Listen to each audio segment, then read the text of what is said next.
looking back at the framework, there were all of those qualitative considerations. I think there could be a risk with occupancy that people, when they go on a budget airline, they just truly want to pay the lowest cost possible and they don't want to pay $100 more.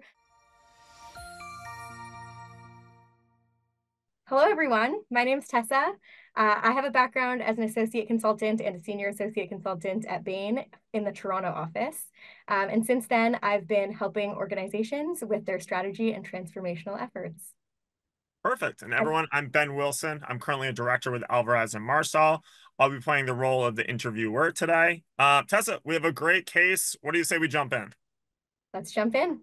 Excellent. Okay, so your client today is Northeast Airlines, and they're a major U.S. airline known for their low-cost fares and unassigned seating policy. Northeast Airlines was founded in 1967 and has since built a strong reputation for affordable air travel, excellent customer service, and a unique boarding process that actually allows passengers to choose their seats upon boarding. This unassigned seating policy has differentiated Northeast from other airlines and contributed to its brand identity. Although Northeast Airlines is exploring new ways to generate additional revenue, the company has gauged your firm to help them evaluate the feasibility of a specific idea. One, offering assigned seating and premium seats for the first time in the company's history. They've asked you to study the revenue generating idea and make a recommendation on whether to pursue it or not. Great.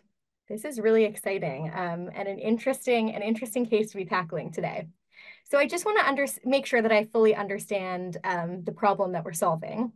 It sounds like the main thing we're looking into is exploring an additional revenue opportunity and specifically thinking about assigned seats versus premium seats, or maybe there's an option to even do neither. Am I understanding correctly? I think you're spot on. Perfect. I'm wondering if you can tell me a little bit more about exactly how this assigned seating or premium seating might work. Yeah. So kind of premium seating, the idea is that you have kind of like this 36 inches of legroom instead of 30 inches of legroom. So that expansion, and then the inline with an increased legroom available on competitor airlines. And so this is also kind of that's the premium seating, and then kind of the assigned seating piece. Customer receives a seat assigned to them rather than you choosing ahead of time or just kind of seating wherever as a first come first serve when you onboard. Okay, so the premium seating sounds like maybe some competitor airlines who aren't low cost and the way that they do the premium seats with a bit more legroom. The assigned seating just sounds pretty standard in terms of like you'd buy a seat and you know that you're sitting in that seat. Exactly. That's great. Okay. And do you know if there's any sort of market research or anything that's been conducted thus far on whether customers would be interested in this? Has there been any customer feedback provided to the airline saying that customers are really seeking these types of options? How did they sort of get to these options in the first place?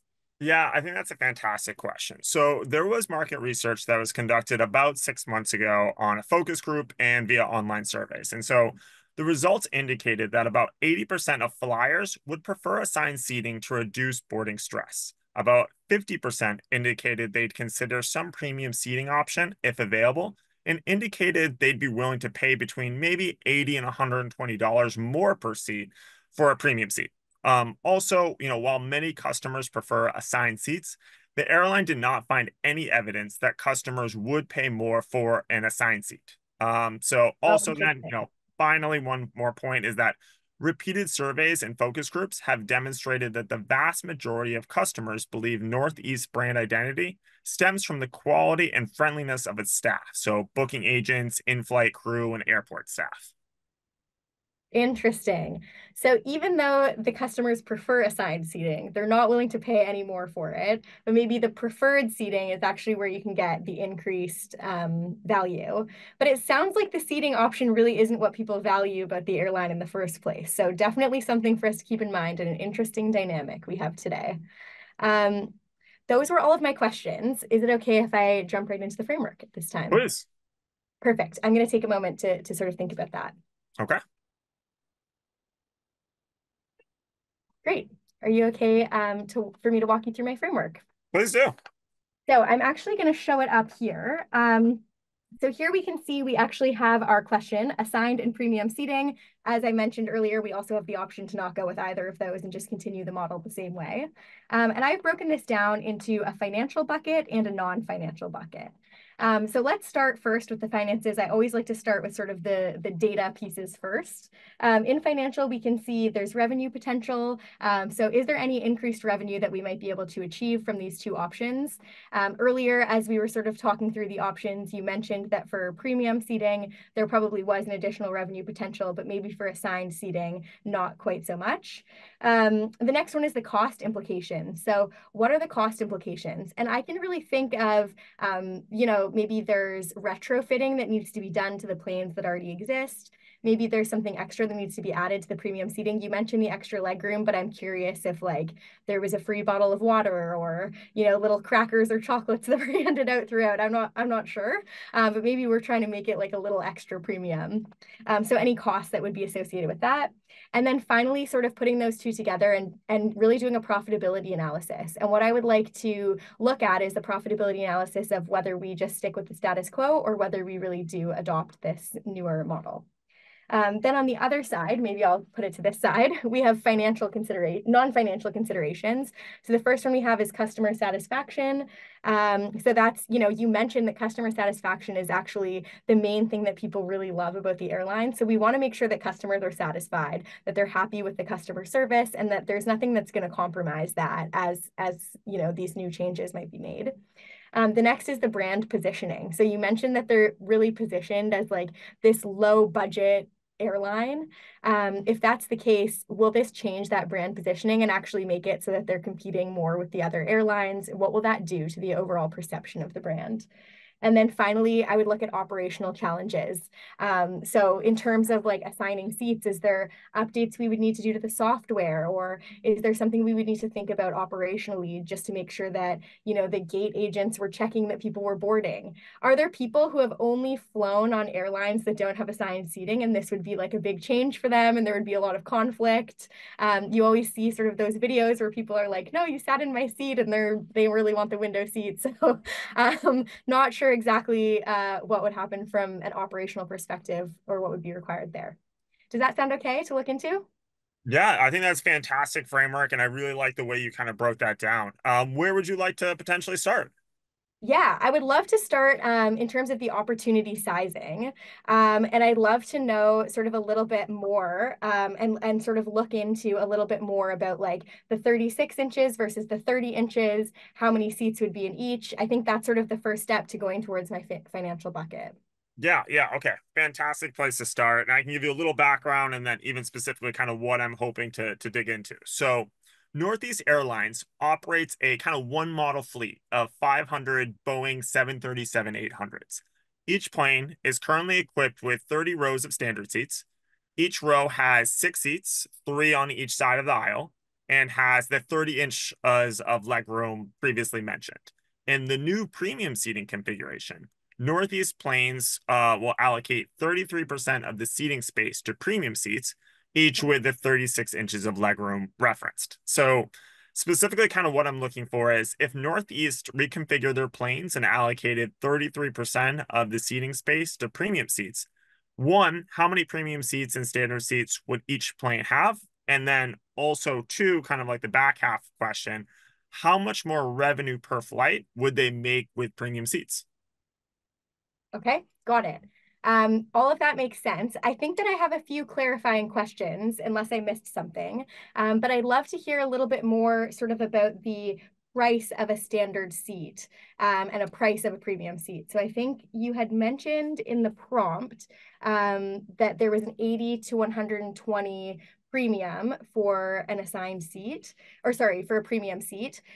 What would actually that cost of the standard seat be? Yep. So so standard seats will sell for about $300 on average, Okay. whereas premium seats will sell for about $400 on average. And then you can kind of assume that standard seats will sell for the same price regardless of whether assigned, so a new format, or unassigned, kind of in the older format. Okay, so we are assuming that there's no additional charge for an assigned seat. That's just coming complimentary since customers indicated they didn't want to pay for that. Exactly. Makes sense. And then we're taking in between that 80 and 120, which makes sense as well. And then sort of as I'm doing the calculation, should I just assume 100% occupancy on the plane, or is there any different assumptions that I should make just to account for, the changes that we might be seeing? Yeah, fantastic. Kind of that quantity question. So assuming that the yield or kind of like the industry term for percentage of seats sold on any given flight is going to be 100% for all standard seats.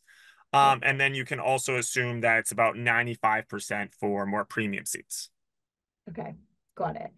Do you mind if I just take one moment to think about how I would structure this math equation? What I'm Please. thinking of doing is really structuring the old setup revenue versus the new setup revenue. But I just sort of want to think through and take a minute to make sure I'm structuring that in the most efficient way. Excellent. Perfect. Okay, well, if we sort of look here, I think what we should actually do is look at sort of the revenue of the old setup versus the revenue of the new setup. And so what I would do there is I would look, when looking at the old setup and the new setup, the main difference that we're comparing is actually the number of seats that are premium and the number of seats that are regular. We're just completely cutting out the consideration for any assigned seats. So when we're doing that, we know sort of that the number of seats sold in the old setup was just 30 rows times 30 inches per row. So we know that there were 900 inches that were, that are allocated throughout the plane for seats. I'm assuming the plane is actually longer than that for like, the bulkhead area and maybe the bathrooms and stuff like that. But there's 900 inches that's allocated for seats. Now, if we look sort of at the new model, we can see that 33% of those seats would be premium seats. And 33% of the 900 inches would mean that there are 300 inches that are premium seats. 300 inches divided, that would be 8.33 rows that we would have in the premium section. But of course, you can't really have 0.33 of a row. So I think what we'd have to do there is actually just say that in the premium section, there are 8 rows. And then the other 600 sort of inches that we have there, that we would actually say is still just regular seats. So we have the premium section, which is 1/3. We have the regular section, which is 2/3 of the plane.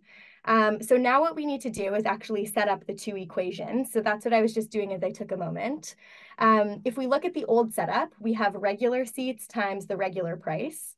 And then if we look at the new setup, we have the premium seats times the premium price, and then the regular seats times the regular price. So let's start with the actual math of the old setup. In the old setup, we have 30 rows of regular seats times 6 seats per row times $300 per seat. And that is going to equal $54,000. Does that sound about correct to you in terms Yep. of that math? Great. Okay, and then slightly trickier calculation. So we have the regular seats times the regular price. And that's sort of the 2/3. And we can actually just take 2/3 of that 54,000 that we had before, and that's actually going to be 36,000. And then for the premium portion, we'll have 8 rows because we had that 8.33, but we're just taking the 8 times 6 seats per row, and then we have $400 per seat. And that's actually going to be 18,240 there. Does that sound right? Yep, I'm with you. Perfect. So now to get to that total, we are going to add the 18,240 plus the 36,000. And that's actually going to get us 54,240, which is very, very close to the old setup, actually, strangely close. So there's a slightly higher, we have a slightly higher revenue in the new setup, but very, very marginally. Although I know that airlines operate under razor thin margins sometimes. So maybe that extra $240 per trip, if we could assume that, there's many trips going all the time and we're multiplying that over many trips a day, every day of the year, that would actually add up. But I actually think what I would want to look at next is like really the profitability of that. So as I mentioned, there might be some retrofitting, there might be other costs that could be involved. So I think we should really dig deeper into what those other costs might be and whether it will be a profitable venture. And the other thing, and I'm not sure if this is a great time to mention this, but the only other thing that I would consider is whether the occupancy rates would differ depending on the two models, which just might be something for us to keep in the back of our minds. Yeah, yeah. So one, love the direction of the profitability. And two, I think you bring up a really good point of that risk component too, any kind of change in that utilization. So let's drive the profitability direction first, and maybe we can come back to some of the risks associated with. So, um, you know, the company estimates that retrofitting each plane for new seating formats will be about $100,000 per plane. Okay. Additionally, they estimate that they will face one-time setup costs in the first year. They anticipate that a, so $250 million for IT and reservation system upgrades. Okay. B, or second, 200 million in staff training costs. And then C, or the kind of third, is 400 million in marketing expense to correctly get the word out and proactively tell their story around this kind of change.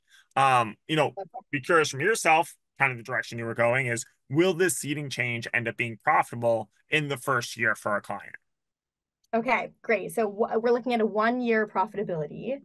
And as you sort of broke down those costs, the way that I really understood it was that we had like a cost per plane to retrofit, and then we had sort of other investment costs, maybe we can call them, which are just one-time fees. They're not based on each plane. So if we sort of do those two calculations, we have 800 planes times $100,000 per plane to retrofit, which is $80 million there. And then in terms of other investment costs, we have the 200 million plus 250 plus the 400 for the marketing and communications piece. And that will total 850 million. And so here we have the total cost. So it's 80 million plus the 850 million. That equals 930 million in total cost. Does that sound about right? Yep. Okay, great. So what we would actually want to do to calculate sort of the revenue upside there is we would really want to understand, how many, so we have the, was it $240 additional for the new. We would really want to understand how many flights are flown per day, and then how many days per year are they're being flown, which I would assume for an airline is 365 days. And we'd want to understand sort of how much additional revenue we're going to be getting per year. And then we'll divide that by the 930 million in total cost. Does that sound okay? Excellent. Let's do it. Perfect. And so, sorry, could you please just confirm how many flights, additional flights per day or how many flights per day are being flown? Yep, about 4,000 flights a day right now. 4,000. Perfect. Okay, so 4,000 flights per day times the 240 additional equals 960,000 per day, which as we were talking about earlier, like that actually is quite a significant jump. It seems like such a small amount per flight, but it shows how in the volume you can actually see almost $1 million extra per day from just making this switch. So would it be okay with you rather than calculating 365 times the 960? Would you be okay if I just rounded that 960 to 1 million, and then we Please. could just say an incremental 365 million? Great. So then what we can actually see is that the incremental costs are 930 million, and the incremental revenue benefit is only 365 million. That does not indicate a profitable venture or path to go here.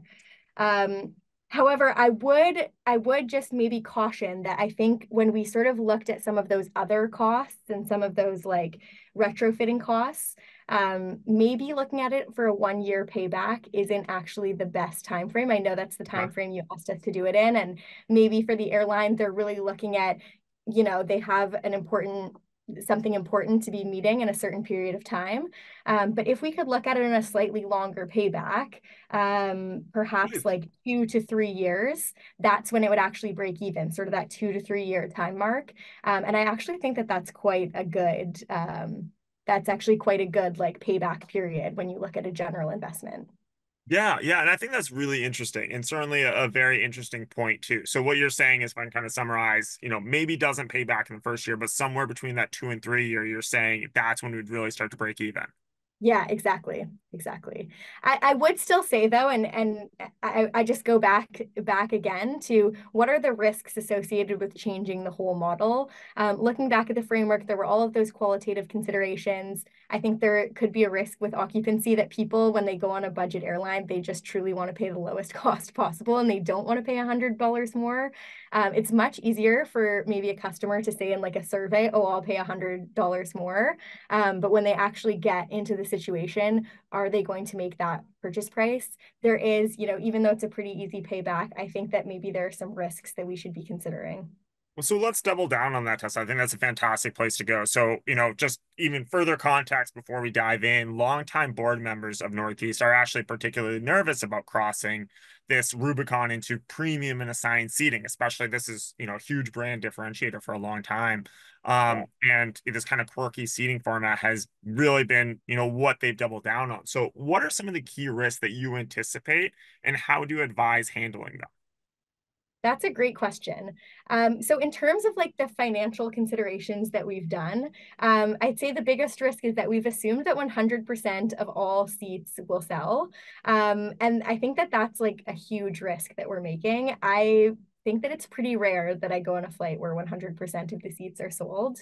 Maybe that's a little bit different with like truly the most budget airlines. I know they really try and optimize for selling all the seats, but that seems like a bit of a stretch, and especially because we've also considered that there would be no discounts applied.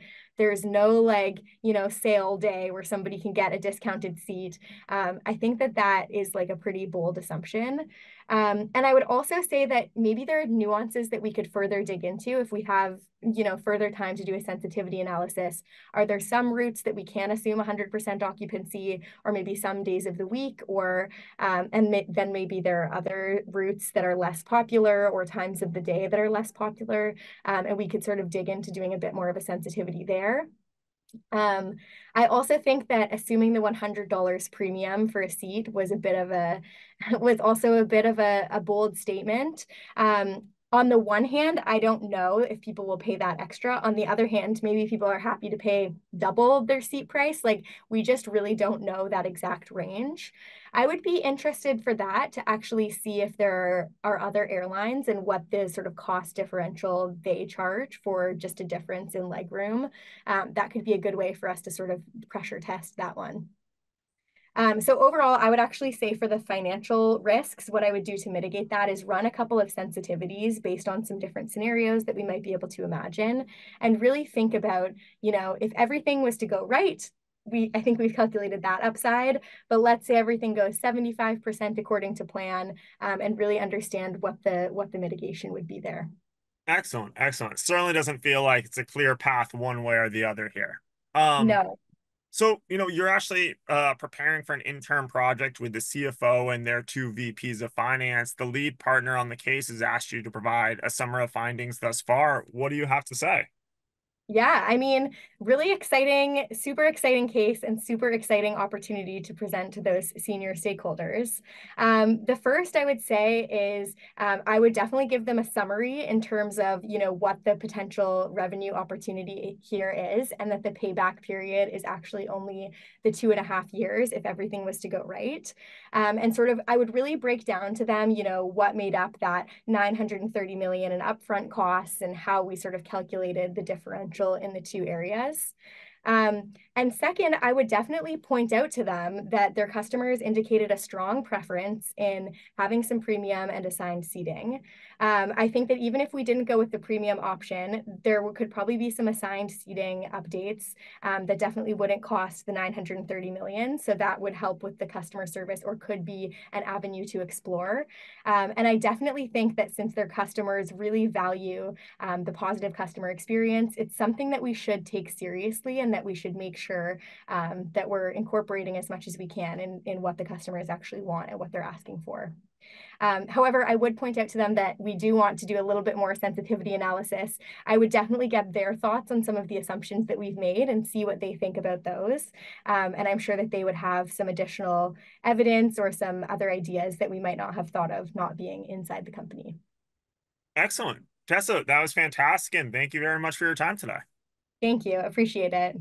Hey everyone, it's Kenton Koveski here, the founder of Rocketblocks. Thank you so much for watching this mock interview video. I hope you found it informative and helpful as you are getting ready to prepare for your own interviews and hopefully landing that job offer you are excited about. We have a ton of great content on the Rocketblocks channel coming out on a weekly basis, mock interviews, mini lessons, and chats with our Rocketblocks experts. So if you haven't subscribed yet already, please do so. There is a big red button below.